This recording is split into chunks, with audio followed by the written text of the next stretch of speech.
Hello! Hello à tous! Bienvenue sur notre chaîne YouTube. Donc Ouais. aujourd'hui, on a une invitée spéciale. C'est Cassandra, du coup, une élève de notre formation Travel Planner. Ouais, on se retrouve pour une petite interview. On va lui poser quelques questions comme ça vous permettra de voir où elle en est, ce qu'elle pense du métier, son avancée, son parcours. Et peut-être que ça vous inspirera à vous lancer vous aussi. Du coup, salut Cassandra! Bienvenue! Enchantée! Du coup, ouais, on voulait savoir un petit peu plus sur toi. Et dans un premier temps, je pense que le mieux, c'est qu'elle se présente. Ouais, n'hésite pas à te présenter, nous dire un peu ton parcours, ce que tu fais, etc. Je m'appelle Cassandra, j'ai 32 ans. Dans la vie, je suis assistante sociale de métier que j'ai exercé pendant 10 ans en hôpital psychiatrique.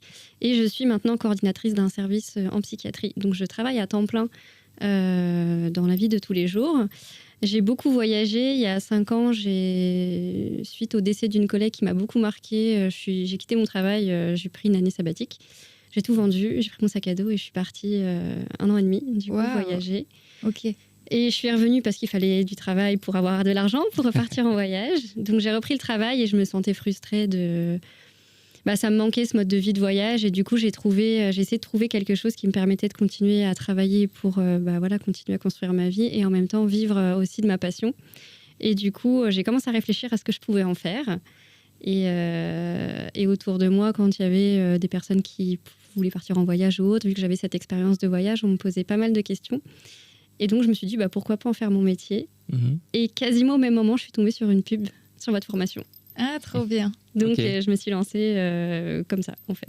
Ok. Ah, génial. Ok, trop chouette. Et du coup, tu connaissais un peu le métier de travel planner avant de tomber sur notre formation ou pas du tout? Eh ben, il y a 4 ans, 4 ans, quand je suis revenue de mon tour du monde, j'avais envie de me lancer et j'avais pas trouvé grand-chose. À l'époque, je pense qu'il y a quelques années, c'était pas très répandu. Ouais, c'est ça. Du coup, j'avais un peu abandonné parce que j'avais surtout regardé des formations du métier du tourisme et j'ai vu qu'il fallait reprendre des études, il fallait avoir tant d'années d'expérience pour pouvoir se mettre à son compte en agence de voyage. Enfin, ça me paraissait être compliqué. J'avais déjà fait mes études et je voulais pas m'y replonger, donc j'avais un peu laissé de côté. Et puis, c'est en tombant sur votre pub de formation que j'ai vu que ça existait, qu'il y avait une formation pour... Voilà, j'avais vu d'autres formations sur Internet, sur Instagram ou autre, mais j'ai surtout accroché avec vos personnalités, en fait. Donc, c'est ce qui fait que j'ai choisi celle-ci, et voilà. Merci. Ah ouais, trop bien, super. Ouais.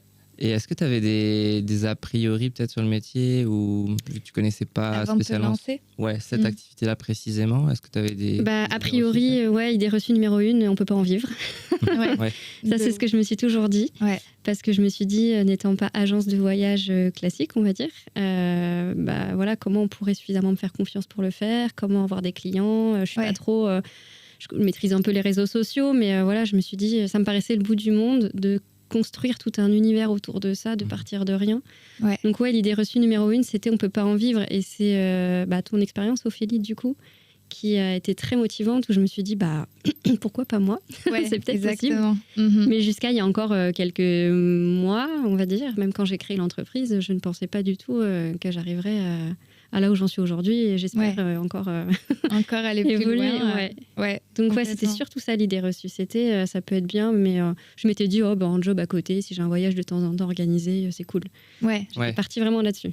Ouais. Okay. C'est vrai qu'il y a beaucoup cette idée reçue et il y en a beaucoup qui ont du mal à se dire comment quelqu'un peut nous payer pour organiser des voyages sur mesure, alors que aujourd'hui, avec l'ère d'Internet, etc., on peut trouver les infos si on cherche, etc. Mais ouais, c'est vrai que ça va beaucoup plus loin que ça. Il y a aussi toute la partie conseil, expertise. Et ouais, en fait, c'est possible. Et même sans diplôme, en démarrant de zéro. Et t'en es la preuve, j'en suis la preuve aussi. Et il y en a encore plein d'autres. Et c'est trop chouette, quoi. Et c'est vrai qu'au début, je faisais des devis vraiment pas chers, avec mes honoraires vraiment ras les pâquerettes, et je me disais, mais les gens, ils vont me payer pour faire ça, quoi. Mais les gens, ils me payent moi pour un truc que je vais faire. Et quand on a été salarié, moi j'étais 10 ans salarié, fonctionnaire classique, et du coup, on a du mal à se dire que quelqu'un va nous payer pour un truc qu'on a monté de A à Z. Ouais. Et c'est un peu le syndrome de l'imposteur, non? C'est de ça dont vous parlez un peu dans la formation. C'est ça, exactement. En fait, c'est quand tu démarres, et nous c'était pareil, quand on a démarré au début, on a fait moi particulièrement, j'ai fait plusieurs business, j'ai eu plusieurs entreprises, et à chaque fois que je lançais un truc, je me disais toujours, mais personne va me payer, Ouais, pourquoi moi ouais. Et en fait, on a tendance toujours à se sous-estimer, à se dire qu'on n'est pas légitime et tout. Mais finalement, tu vois, c'est des idées reçues. Mais il y en a qui ont la vie dure, mais notamment celle-là, c'est vrai que je m'en doutais que tu allais dire ça, la vie dure, celle-là, ouais. Et puis après, ça fait quand même peur de se lancer dans l'entrepreneuriat. Moi, c'était pas du tout...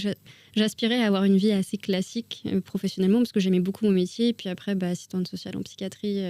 ça m'a épuisée, vraiment. Ouais. Ça m'a bouffé mon énergie. Émotionnellement, j'y arrivais plus. Et du coup, je me suis dit, ce serait bien de continuer à accompagner des gens, mais pour des choses positives. Parce que quand on est assistante sociale, on côtoie beaucoup la misère. Et là, j'avais envie de voir des gens qui ont des projets, des envies. Et ça fait énormément de bien au moral.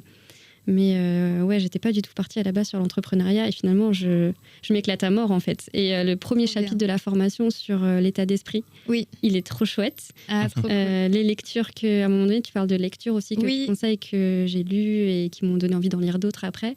Et c'est hyper important. Ça, c'est un conseil que je peux donner, mais vraiment de lire des bouquins sur l'entrepreneuriat, sur l'organisation, la rentabilité, comment on peut optimiser sa pratique au quotidien. C'est vraiment chouette. Et ça donne envie. Et maintenant, je me dis, en fait, un peu comme toi, j'ai envie de monter plein de trucs, j'ai plein d'idées. Je me dis, mais en fait, c'est trop génial de tout construire à sa manière. Complètement. C'est hyper créatif. C'est vrai que c'est cool. Mais du coup, c'est vrai que c'est intéressant ce que tu dis, parce qu'on avait déjà eu ce retour. Mais c'est avec une personne qui bossait dans les assurances, qui nous avait dit, moi, je suis toujours au contact de gens qui ont eu des sinistres, etc. Donc c'est un peu le même, la même expérience, quoi. Tu côtoies des choses plutôt négatives, on va dire. Donc ça te prend de l'énergie. Tandis que là, non seulement toi tu t'éclates, c'est cool, c'est créatif, etc. Mais en plus tu as des retours de clients positifs, tu les rends heureux, quoi, au final. Donc c'est double bénéf, quoi. Complètement, puis j'essaye vraiment quand j'ai des clients au téléphone, là j'ai 2 voyages à organiser pour des anniversaires surprises. C'est 2 dames du coup qui organisent pour leurs conjoints respectifs. Et on essaye, moi j'aime bien cette idée de trouver des choses un peu originales, en fait, qu'elles viennent chercher ce qu'elles ne trouveraient pas en agence de voyage classique. C'est vraiment le détail qui ferait un peu la différence. Et j'en ai une par exemple, c'est un voyage pour New York. Et du coup, j'espère que monsieur ne regarde pas la vidéo. Ça passait pour la pub. Voilà.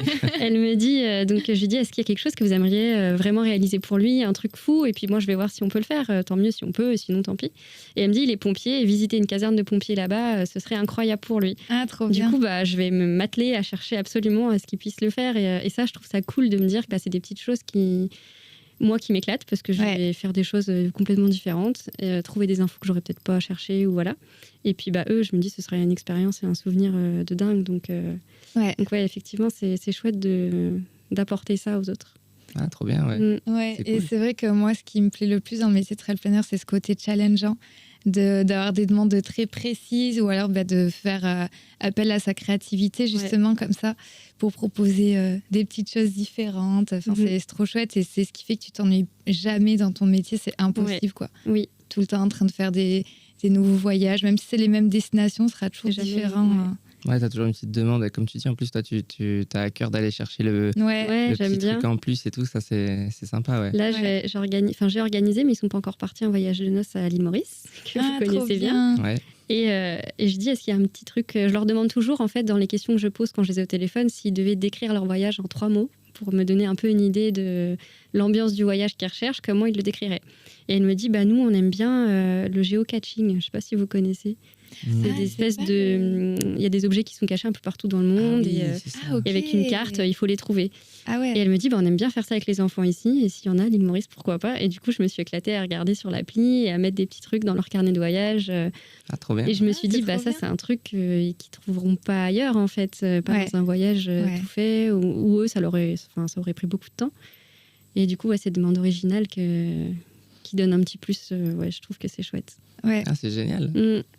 Tu te donnes à fond, c'est cool. Ça prend du temps, mais on n'a pas l'impression de travailler quand on fait quelque chose qu'on aime. C'est ça. C'est tellement passionnant, c'est sûr. Et du coup, là, actuellement, donc, tu nous disais que tu étais assistante sociale, donc tu l'es toujours, c'est ça? Ta situation, c'est quoi? Je suis coordinatrice de service en psychiatrie maintenant. Ok, d'accord. Mais toujours au même endroit où j'étais assistante sociale. Et je fais ça à temps plein en plus du métier de travel planner. Ok, Donc, tu as des semaines chargées. Très chargées. Je travaille tous les week-ends, le soir à la maison. Le midi, quand j'ai une demi-heure de pause, je fais mes appels clients. Donc, Là, ça commence à bien se remplir. J'ai pas mal de demandes. Depuis septembre, là, à la rentrée, il y a un coup de boost. Du coup, je vais réfléchir petit à petit à réduire mon temps de travail au fur et à mesure. Et puis, voilà, trouver cet équilibre c'est ce que je dis souvent, c'est de savoir à quel moment j'ai suffisamment de rentabilité pour pouvoir diminuer le temps de travail et compenser la perte de salaire. Et comment faire en sorte que ça se lisse sur l'année, en fait. Donc, ça, c'est une grande question. Donc, je suis en train de faire mes calculs tranquillement. C'est vrai que c'est une question qui revient souvent. D'ailleurs, on en parle dans la formation, c'est le seuil de bascule, je ne sais pas si tu te souviens. Oui. Et en fait, la difficulté, c'est qu'on se dit, si je diminue mon temps de travail, j'aurai une baisse de salaire, mais en même temps, tu pourras augmenter ton temps de travail aussi sur ton activité de TP, et donc avoir une hausse de chiffre d'affaires aussi. Donc c'est vrai que c'est difficile à estimer, ça fait un peu peur au début. Oui, tout est relié. C'est exactement ce que je me dis, parce qu'aujourd'hui, j'ai pas mal de clients, du coup, ou de prospects qui me contactent pour des devis, ce qui prend quand même du temps. Donc en fait, je passe beaucoup de temps, et c'est la priorité, c'est la gestion client, mais à côté de ça, j'ai plus le temps de faire la pub sur les réseaux sociaux ou autres. Et puis je me dis, si je fais de la pub, je vais avoir d'autres demandes, mais j'ai pas le temps de les traiter. Et donc effectivement, c'est un cercle vicieux. Donc je me dis, à un moment donné, c'est comme se lancer dans le métier. Il faut se lancer. Donc je me dis, il y a un moment où je réduirai. On est deux, donc mon conjoint, il a un salaire. Déjà, ça, c'est une fois que notre mariage là, qui va avoir lieu sera passé, on aura moins de grosses dépenses. Donc je me dis, c'est maintenant ou jamais pour tenter. Et je me dis, effectivement, j'aurai aussi plus de temps pour faire de la pub, donc potentiellement plus de clients, etc. etc. C'est qu'il faut se lancer à un moment donné, tester, et puis couvrir ses arrières au cas où. C'est ça. En vrai, il y a pas mal de solutions. Effectivement, toi, tu as la chance, tu nous disais, de pouvoir réduire un peu ton temps de travail. Donc, ça te permet quand même d'avoir toujours un salaire qui rentre, même s'il est un peu moins important. Après, ceux qui peuvent, il y a aussi le chômage ou que tu peux cumuler. Bon, toi, tu as un conjoint, donc il y a pas mal d'astuces comme ça. Mais on a aussi des élèves qui se lancent, qui ont aucun filet de sécurité, on va dire. Donc là, c'est un saut dans l'inconnu, mais en vrai... c'est ça qui est excitant aussi, c'est de se dire je me lance. Et puis toi, tu as déjà quand même, on en reparlera je pense, mais tu as déjà quand même généré pas mal de chiffre d'affaires, tu as eu des clients quand même. De l'expérience. De l'expérience, donc en vrai, tu en es à un stade déjà où ça commence à te... T'es bien avancé, Ça commence à te traverser l'esprit du coup. Puis je pense que de ne pas avoir le choix, en fait, faut y aller. C'est vrai. Donc, moi, j'aurai mon filet de secours avec une partie de mon salaire qui tombera toujours, mais beaucoup moins importante. Et j'ai quand même ma maison à payer. Enfin voilà, les charges du quotidien, elles ne changent pas.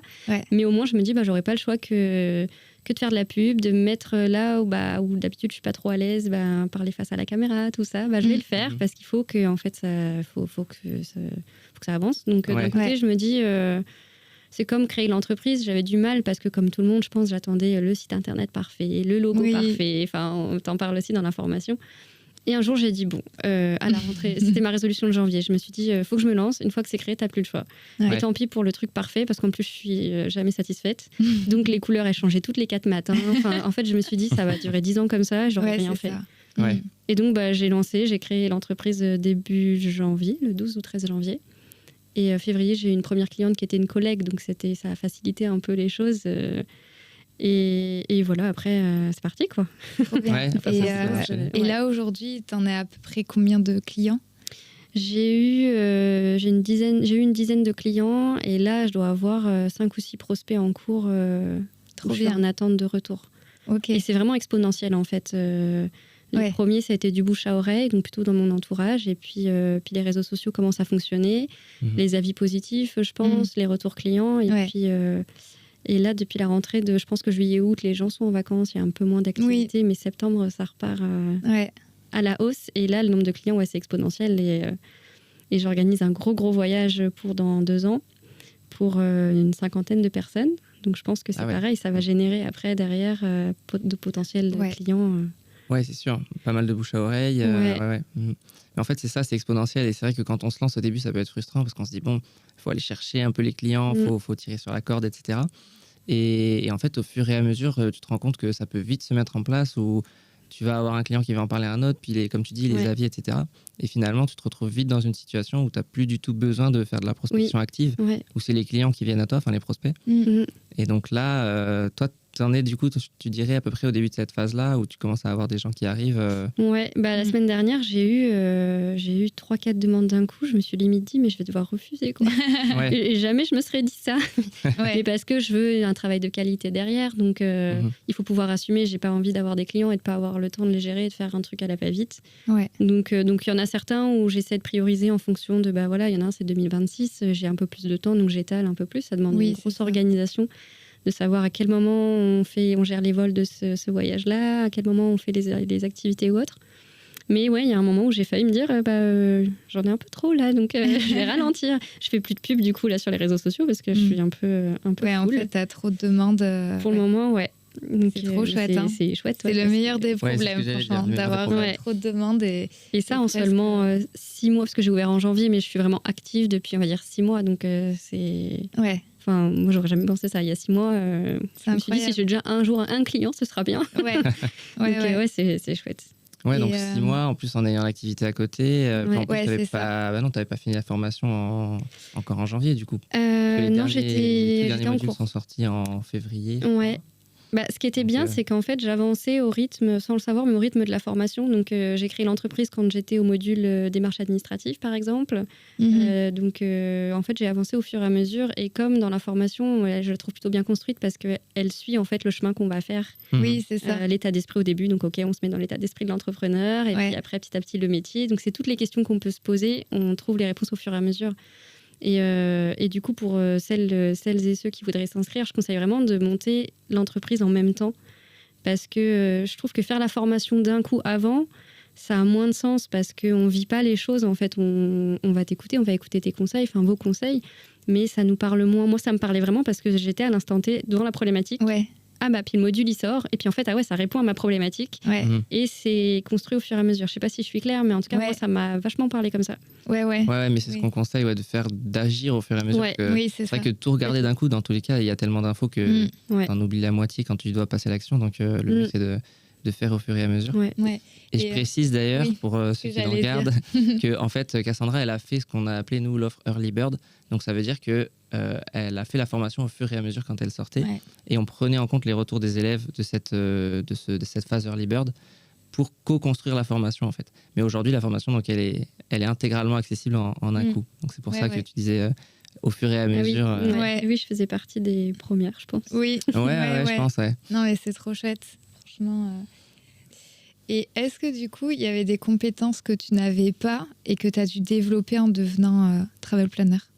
Les réseaux sociaux. Parce qu'en fait, ce que je me suis rendu compte, c'est que devenir travel planner, c'est, je sais pas, je dirais 3, 4, 5 métiers en un. Ouais, exactement. On devient chef d'entreprise. Moi, j'avais aucune connaissance là-dessus. Donc, c'est là où la formation, les livres que j'ai lus, ça m'a bien aidée. Les réseaux sociaux, je maîtrise, mais comme tout le monde, pour mon quotidien. Donc, ça m'a donné j'ai eu des astuces aussi qui m'ont aidée. Ça, je maîtrisais pas tellement. Et toute la partie... j'ai oublié ce que je voulais dire. Si, c'est toute la partie aussi gestion administrative, l'URSSAF. C'est des mots qu'on entend, mais on ne sait pas trop ce que c'est. Donc voilà. Et puis la gestion commerciale. Alors ça, moi je suis du social à la base. Dans le social, on est bien loin du commercial. Donc tout ce qui est l'entonnoir, conversion, c'était ce que j'avais jamais entendu. Ça, par contre, c'est des compétences que j'avais pas et que j'ai développées au fur et à mesure. Je lis beaucoup, j'écoute des podcasts et je pense que j'ai encore beaucoup à développer. Mais aujourd'hui, je me sens un peu plus à l'aise et c'est une compétence que je suis contente d'avoir acquise parce que j'étais pas très à l'aise avant pour parler de ce que je fais. C'est compliqué de dire j'ai monté une entreprise, je fais ça, je vends des services. Et finalement, d'avoir pris confiance en moi au fur et à mesure des retours clients, et je me rends compte que j'ai un discours alors commercial. J'aime pas dire ça, mais j'ai un discours en tout cas qui met en avant ce que je peux offrir et comment mettre en avant pour satisfaire les clients. Et ça s'acquiert, je trouve. C'est pas toujours inné. C'est difficile de parler de soi et de dire je fais ça bien, je le fais, je vais le proposer. Donc ça, c'est une compétence que j'avais pas et que j'ai développée, que je continue. Et je pense que l'expérience, elle aide aussi. Oui, complètement. Et c'est vrai que ça, c'est un truc que beaucoup de gens pensent que tu l'as ou tu l'as pas. J'entends souvent cette phrase-là dire l'aspect commercial, le bagou, etc. Soit tu l'as, soit tu l'as pas. Mais je trouve que c'est pas vrai. Moi, j'étais un peu comme toi au début, j'étais pas du tout commercial. Aussi, toi oh aussi. là là. Moi, j'aime pas téléphoner, tout ça, vraiment. Ouais. C'était un stade, j'ai dû sortir de ma zone de confort. Ouais. Et puis finalement, à force, moi, du coup, j'ai carrément été closer, donc c'est-à-dire commercial freelance pour une boîte de cours particuliers, enfin d'autres trucs aussi. Et du coup, forcément, j'ai un peu appris sur le tas, j'ai appris des techniques et c'est vraiment des trucs qui s'apprennent, je trouve, au final. Il n'y a pas de non, je sais pas faire, c'est pas ma personnalité. Tu peux quand même, malgré tout, développer ça. Je sais que je pourrais pas être commercial pour vendre des voitures, par exemple, mais par contre, pour quelque chose où tu es convaincu de ce que tu offres, c'est ça. Convaincu de l'intérêt que ça a pour les personnes. Moi, j'étais de l'autre côté de la barrière parce que quand j'étais assistante sociale, il y avait des patients qui étaient vulnérables, qui se faisaient avoir par des commerciaux qui vendaient des toitures, des trucs, trucs dont ils n'avaient pas besoin. Donc on faisait des démarches auprès du tribunal, etc. Et ça, je me suis toujours dit, c'est pas moi et je pourrais pas le faire. Par contre, là, je suis convaincue de ce que je fais, de ce que j'offre. Et ça m'est déjà arrivé une fois d'avoir une prospect au téléphone et je sentais que je pouvais pas répondre à sa demande, ce qu'elle cherchait, c'était pas trop ce que je pouvais proposer. Je lui ai dit et j'étais à l'aise avec ça. Et du coup, je pense que ça aide d'avoir confiance en soi, d'avoir des choses que j'ai pas à la base. Mais voilà, au fur et à mesure des retours clients, tu sens que ce que tu fais, ça marche. Et ça aide, je trouve, à parler de tes services. Ouais. C'est vrai. Mais au début, c'est pas évident de se sentir légitime. Et puis on n'a pas envie de se dire ils vont croire que. Parce que moi, dès que je peux, je dis ce que je fais maintenant, même à la salle de sport, j'ai une cliente parce que c'est les coachs qui en ont parlé. Mais au début, je me dis ils vont croire que je fais du forcing. Donc, et finalement, dans les conversations, les gens parlent de voyages. Quand je parle des voyages que j'ai fait, on me pose des questions, puis ça vient tout seul. Et le discours commercial, c'est notre personnalité, en fait, je crois. Donc, c'est ça. Notre parcours. C'est vrai que dès le début, on vous pousse à en parler, dès le module 1, je crois. En parler autour de soi. Parce que des fois, juste d'en parler, au final, on va commencer à organiser des voyages à droite à gauche pour des proches, etc. Et pour juste revenir sur la partie commerciale, c'est vrai qu'on a vraiment accès à l'information, tout un module là-dessus parce qu'on s'est rendu compte que c'est ce qui manquait à la plupart des travel planners. C'est de rester trop dans la partie conseil, en fait, parce qu'on fait ça par passion et oublier que quand même, c'est un business. Faut en vivre, même si c'est pas... des fois, c'est un petit peu délicat. Et c'est vrai que c'est surtout tes compétences qu'on a regroupées à ce niveau-là avec tes expériences et tout ça. Ouais, parce qu'en fait, c'est vrai qu'on a toujours tendance à se dire... c'est une passion, c'est un truc que j'aime, donc on se sent pas légitime de le facturer. Et d'ailleurs, j'en parlais il y a pas longtemps avec une prof, parce que moi, donc, j'ai une boîte de cours particuliers spécialisée pour les profils plutôt neuroatypiques, TDA, etc. Bon, bref, c'est pas le sujet, mais j'en parlais du coup avec une prof qui me disait oui, mais moi, c'est pour aider que je fais ça, donc je vais pas le facturer. Je disais, mais en fait, c'est pas parce que ça aide, c'est pas parce que même ça te plaît et que finalement t'es dans le partage de ce que t'aimes, etc., que tu peux pas le facturer parce qu'au final, ça te prend quand même du temps. Et si tu veux pouvoir faire ça tout le temps, faut que ça te génère un salaire quand même, quoi. Et puis, les personnes en face qui payent, ils trouvent leur compte, forcément. Donc, je pense que il y a ce biais-là aussi de se dire, ça me plaît, c'est une passion, j'aime bien aider les gens, donc alors que je vais faire des petits tarifs, quoi. C'est un réel service, quoi. Et ça aide beaucoup de gens. Et d'ailleurs... je pense que là, tu es en train de le voir, mais tu vas avoir beaucoup de clients qui vont revenir vers toi parce que justement, ils sont satisfaits.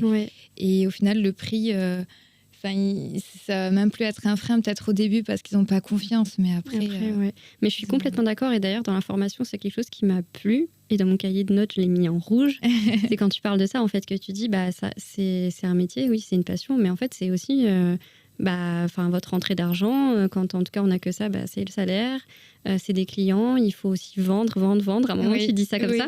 Et moi, j'étais pas du tout à l'aise avec ça au début, parce que voilà, encore une fois, le social, tout ça, assistante sociale, c'est un peu le cliché, mais en même temps, et j'ai un conjoint qui s'intéresse à l'auto-entrepreneuriat et il écoutait d'une oreille ce que tu disais à ce moment-là.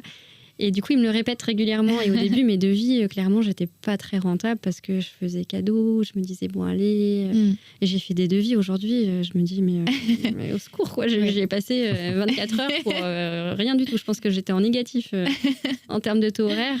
Et aujourd'hui, j'ose un peu plus facturer vraiment le travail que je fournis parce que j'ai des retours positifs qui me disent, oui, c'est pro. Je me dis, oui, en fait, c'est du travail. Je travaille énormément pour ça. En plus, comme je le fais...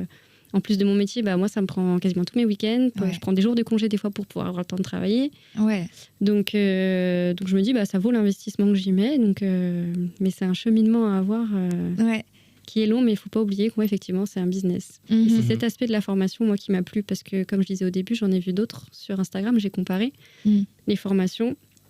Et déjà, j'ai bien accroché avec la personnalité très naturelle, en fait, ce que vous dégagez, c'est très naturel et c'est très franc-parler, on est sur le terrain, enfin voilà, pas trop de chichi, blabla, moi j'aime bien. Ouais. Puis ça, moi, ça me fait du bien, ça me booste un peu. Et puis c'était le côté business, en fait, parce que c'est pas un gros mot de le dire, c'est un business. Mais ça ne veut pas forcément dire qu'on arnaque les gens, mais il faut en vivre, donc... Donc ça, c'est un cheminement qui n'est pas simple, je pense, quand on se lance. Ouais, exactement. Et du coup, par rapport justement à cet aspect business, aujourd'hui, tu as généré à peu près combien de chiffre d'affaires ? Alors là, en devis signé, je suis à peu près à 11 500 de chiffre d'affaires. Okay, trop bien. Ouais. Après, j'ai des gros voyages. J'ai signé un très, très gros voyage à plus de 8 000 € d'honoraires. Ouais. Donc c'est un voyage pour dans 2 ans. Donc, voilà, je vais être payée au fur et à mesure. Mais en tout cas, en devis signé, je suis à 11 500, ce qui est pour moi énorme. Ouais. C'est génial. C'est vraiment énorme parce que j'ai pas un salaire mirobolant. À l'hôpital, on n'est pas non plus payé hyper cher. Donc pour moi, c'était inimaginable. Ouais. Là, tu t'es dit, c'est possible en fait. Exactement. D'en vivre, de bien vivre, sachant qu'en plus, tu as ton activité qui te prend 100% de ton temps à côté. Ça. Je me dis, qu'est-ce que je peux faire si j'ai 100% de mon temps libre pour faire ça ? Parce qu'aujourd'hui, ça devient une frustration. J'adore la partie créativité au travers du carnet de voyage, par exemple. Je passe beaucoup de temps. Donc là, pour le coup, tu me dirais, t'es pas très rentable. Mais j'adore ça. Sauf qu'aujourd'hui, ça devient... des fois, limite, un peu, pas une corvée, mais parce qu'en fait, je dois le faire dans le speed, parce que j'ai pas le temps, je le fais le soir entre deux, je cuisine, je fais ça à côté, enfin voilà. Je suis belle-mère de 2 enfants, donc il y a 2 enfants à la maison aussi, donc ça fait beaucoup de choses à gérer, et des fois, je suis frustrée, donc j'ai hâte de vraiment le faire pleinement à mon rythme, quand j'ai envie et quand je peux. Et sachant que en plus cette année tu organises ton mariage à Bali, donc en plein dans les préparatifs, et c'est ça qui est fou quoi, c'est que tu as une vie à 100 à l'heure et tu as réussi à générer tout ça et dont du coup un gros client à plus de 8 000 €, parce que ça c'est pareil, fixé, alors évidemment c'est parce que c'est un gros voyage etc, mais pour des travel planners, se dire qu'on peut être payé, alors du coup en CA plus de 8 000 €, c'est juste impensable. Mais quand je lui ai envoyé le devis, je me suis dit, mais moi j'ai fait ça, ça n'a jamais passé. Et au final, le service que je lui propose, lui, c'est pour un mariage à l'étranger, donc c'est pour 50 invités. Ça lui facilite la vie, en fait, que quelqu'un gère tous les billets, appelle tout le monde, donc ça va me demander beaucoup de travail. Et au final, 8 000 €, je me suis dit, mais en 2 ans, je vais avoir 50 personnes au téléphone pour gérer les billets, les hébergements, les trajets, les voitures, les taxis. Enfin, c'est énorme au final. Ouais, c'est mérité. Et du coup, dans le budget individuel de chaque invité, ça passait. Donc, je me suis dit, tout le monde s'y retrouve, en fait. Eux, ils n'auront rien à gérer. Lui, il est tranquille d'esprit là-dessus. Parce que pour, effectivement, moi, organiser mon voyage à l'étranger en ce moment, je me suis fait aider par quelqu'un, donc je me dis il y trouve aussi son compte. Mais oui, quand j'ai envoyé le devis, je me suis dit ça va jamais passer. Et au final, ça répond à un besoin. Et quand on répond à un besoin, je pense que les gens ils sont satisfaits aussi. Et c'est passé. Ouais, complètement. Non mais ça, franchement, c'est génial. C'est incroyable, franchement, t'as géré là-dessus. C'est chouette. Félicitations aussi, même d'avoir osé. Juste, se dire tant de travail, je vaux tant en fait. Ce travail c'est pas simple. Hein. Et alors là, du coup, on en parlait un petit peu tout à l'heure, mais ça serait quoi tes projets là, on va dire à moyen terme, on va dire à horizon 1 an peut-être ou... J'en ai plein, moi j'ai toujours plein de projets. J'en ai plein. Après, je sais pas comment je pourrais résumer ça, mais j'ai des collaborations qui se mettent en marche petit à petit. Ok. Je sais pas si je peux détailler ou pas, mais... oui, au pire, on coupera si jamais. Notamment, notre organisatrice de mariage, parce qu'on se marie à Bali, on a bien accroché ensemble. Elle aime bien l'idée aussi que je sois une petite entreprise, je me développe, etc. Elle a fait pareil de son côté. Et du coup, c'est par son intermédiaire que j'ai trouvé ce client qui se marie à Bali. Et du coup, on a fait un contrat pour travailler ensemble, pour qu'elle m'oriente la gestion des voyages des personnes à qui elle organise le voyage. Donc je pense que ça va déboucher sur des gros contrats au fur et à mesure. Et à Bali, vu que j'adore cette île, je me dis je serai sûrement amenée à y aller régulièrement et à gérer des choses de là-bas, à trouver des prestataires là-bas en qui j'ai confiance. Enfin voilà, je pense que je vais m'axer un peu là-dessus. Et puis après, la grande question, c'est est-ce que je me spécialise ou pas. Je ne sais pas encore trop comment je vais développer. Je suis passionnée par le continent asiatique. J'ai beaucoup voyagé en Asie, donc, mais en même temps, c'est intéressant de créer des voyages pour des pays qu'on ne connaît pas parce que ça donne envie. Ouais. C'est challengeant aussi. Donc ça, je réfléchis un petit peu. Et puis, j'ai d'autres partenariats en cours qui vont se mettre en place. Je vais organiser normalement les voyages de l'hôpital où je travaille. Il y a des voyages qui sont organisés tous les ans. Des gros voyages, donc il y a ça aussi. Et puis, j'ai rencontré une agence de voyage locale où elles sont toutes les deux à leur compte. Et c'est vraiment quelque chose de très personnalisé aussi. Elles font aussi du sur-mesure. Ok. Et on s'est rendu compte qu'on se complétait pas mal sur des choses que moi je peux proposer et qu'elles peuvent proposer. Donc on va développer aussi des choses l'année prochaine. Voilà, il faut qu'on réfléchisse, mais j'ai puis plein d'autres idées après. Trop bien. C'est génial, en tout cas ça s'annonce plutôt bien du coup l'avenir proche. Ouais, il faut juste du temps. Donc dès que j'ai le temps, je pense que ça va développer encore pas mal de choses derrière. Et est-ce que du coup tu aurais aussi des idées, du coup Bali, mais des idées de voyage? Est-ce que même tu voudrais un petit peu plus voyager? Mon souci, ça n'en est pas un, mais je comptais repartir quelques mois en Amérique du Sud et voyager en Patagonie. Sauf que du coup, mon conjoint ayant des enfants, aujourd'hui, je ne peux plus tellement voyager comme je l'ai fait. Ouais. Donc, je voyage des fois toute seule quand il ne peut pas m'accompagner. Je suis partie un mois en Indonésie l'année dernière, à Singapour, mais toute seule, ce n'est pas pareil. Donc, on a plein d'idées de voyage et lui, il développe aussi son entreprise de son côté. Donc, on aspire en fait à être tous les deux à notre compte. Et quand on n'a pas les enfants, de partir... ne serait-ce même si c'est une semaine, j'adore Prague par exemple, et m'installer à Prague une semaine, on peut bosser de là où on veut. Lui aussi, on a juste besoin d'un ordinateur. Lui comme moi, on travaille sur ordinateur, donc on se dit on fera peut-être pas des grands voyages sur plusieurs mois, en tout cas pas tout de suite.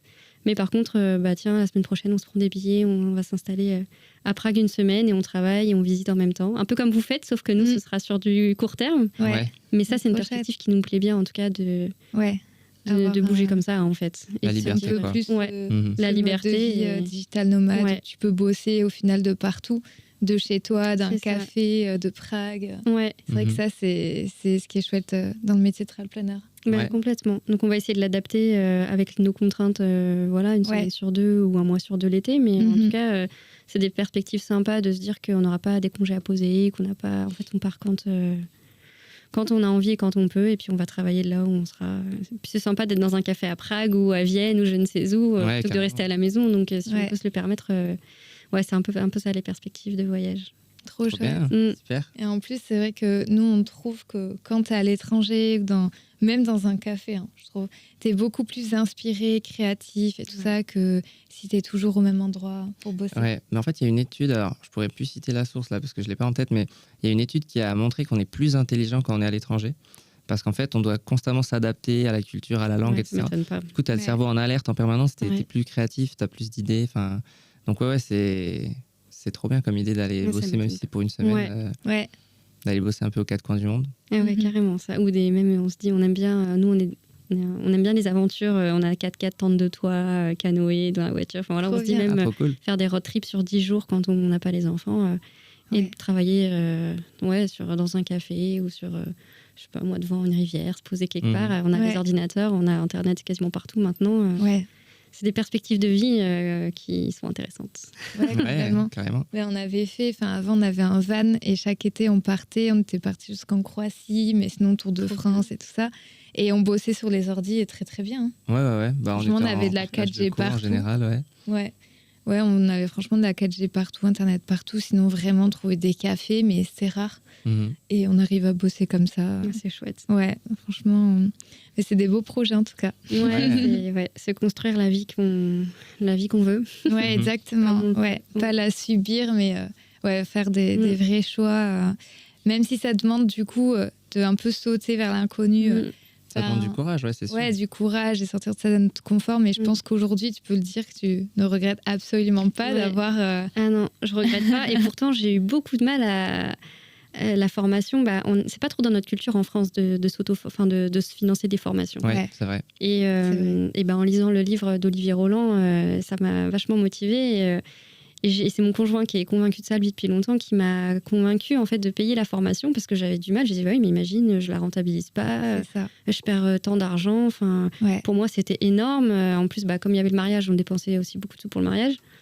Et en fait, aujourd'hui, elle est largement rentabilisée. Mais je me dis, c'était un de mes meilleurs investissements au final parce que... Enfin, aujourd'hui, je suis là, en fait. Et il y a 6 mois de ça, on me l'aurait dit, j'aurais jamais cru. Donc, tu te dis, waouh, le chemin que j'ai parcouru... Enfin, juste tu regardes 2-3 mois en arrière, tu te dis c'est fou, quoi. Ouais, complètement. Ouais. Bah, la vie peut vraiment changer rapidement, en fait, juste sur un choix, des fois. Ouais, exactement. Mais je pense vraiment, et c'est pas, même pas pour vous flatter, hein, vraiment, je le dis souvent, mais c'est vraiment un de mes meilleurs investissements de vie parce que au-delà de la formation en elle-même, c'est tout ce qu'il y a eu derrière, l'ouverture d'esprit que ça m'a offert, les opportunités et les lectures, moi, elles m'inspirent beaucoup, tout ce que je lis sur l'entrepreneuriat. Et quand au travail, on me dit, mais t'as payé ta formation ? Ouais. Combien ? J'ai payé tant. Ah ouais, quand même. Oui, mais enfin, tu te rends compte aujourd'hui où j'en suis, quoi. Enfin, en fait, il n'y a rien qui tombe du ciel. C'est comme quand je suis partie en tour du monde et qu'on m'a dit, ah, t'as de la chance. Bah non, je me suis créé la vie pour, en fait. J'ai beaucoup travaillé, j'ai tout vendu, j'avais plus de voiture. Oui, c'est pas de la chance. Il n'y a pas quelqu'un qui est venu frapper à ma porte et qui m'a offert un billet. Et là, c'est pareil. Oui, j'ai sorti un petit peu d'argent. Et au final, dans une vie, ça représente quand même pas grand-chose pour tout ce que ça m'apporte. Donc ouais, faut se lancer et je vais continuer à me former, je pense, dès que je peux. Ouais. Super. On est super content en tout cas d'avoir participé à ça. Ouais. Et du coup, pour terminer, quel conseil tu donnerais à des gens qui voudraient se lancer mais qui ont peur, dans le métier de travel planner? Que c'est un peu la même chose que ce que je me disais en voyage quand j'ai eu peur de partir en tour du monde. Je me suis dit, c'est mon père à l'aéroport qui m'a dit, tu sais, s'il y a un souci, tu prends un billet, tu rentres. C'est pas grave. Ouais. Et le jour où il m'a dit ça, j'ai dit oui, c'est vrai. Et là, c'est pareil. C'est-à-dire que oui, on paye une formation, mais en même temps, on apprend des choses. C'est-à-dire que même si plus tard, on fait autre chose et on n'est pas travel planner, moi, j'ai appris plein d'autres choses qui me serviront toute ma vie, peu importe mes projets. Et puis, au pire, si ça marche pas, tant pis, en fait. Et puis, si ça marche, tant mieux. Enfin, je me dis, finalement, se lancer, on risque pas grand-chose. En plus, c'est pas un métier où on a besoin d'investir énormément. On n'a pas besoin de local, on n'a pas besoin de matériel. Un ordinateur, un téléphone, Internet, et voilà. Donc, je pense qu'il n'y a pas, dans la balance risque, il n'y a pas grand-chose à perdre. Et il y a beaucoup à y gagner, je trouve. Et puis après, c'est se construire la vie qu'on a envie. Moi, je dis toujours, souvent ma phrase fétiche, c'est toujours être là où on a envie d'être, avec qui on veut être, pour faire ce qu'on a envie de faire. Ah, c'est beau. Et c'est ce qu'on s'est gravé sur nos bagues de mariage. Être là où on a envie d'être, avec qui on veut être. Et je trouve que c'est exactement ça. On peut pas continuer à regarder la vie des gens sur les réseaux sociaux et se dire, oh, ça a l'air bien, ils ont de la chance. Ça peut commencer. Moi, ça a commencé en signant la formation et ça peut commencer juste comme ça. Donc, c'est de se lancer et au pire, la chute, elle est pas très haute. Si jamais ça se passe pas bien ou finalement on renonce, c'est pas très grave. Ouais. Okay. Merci beaucoup. Merci beaucoup. Franchement, c'est chouette. Merci d'avoir répondu à nos questions. C'était super sympa. Ouais, carrément. Bon, du coup, vous l'aurez compris, si vous avez besoin d'un voyage, vous pouvez faire appel à Cassandra. Voilà, on mettra ses réseaux sociaux en description. Ouais, ses réseaux sociaux, ton site, on mettra tout ce que tu veux bien. Toutes les infos, voilà. Plaisir. Comme ça, vous pourrez la contacter directement. Voilà, et puis nous, on se retrouve dans la suite de cette série sur le métier de travel planner. Il y a plein d'autres vidéos qui arrivent. Donc, n'oubliez pas de bien vous abonner, activer la cloche si ça vous intéresse. Ouais. Et puis, on vous dit à très bientôt. Et on te laisse peut-être le mot de la fin. Vivez beaux voyages. Ciao. Salut.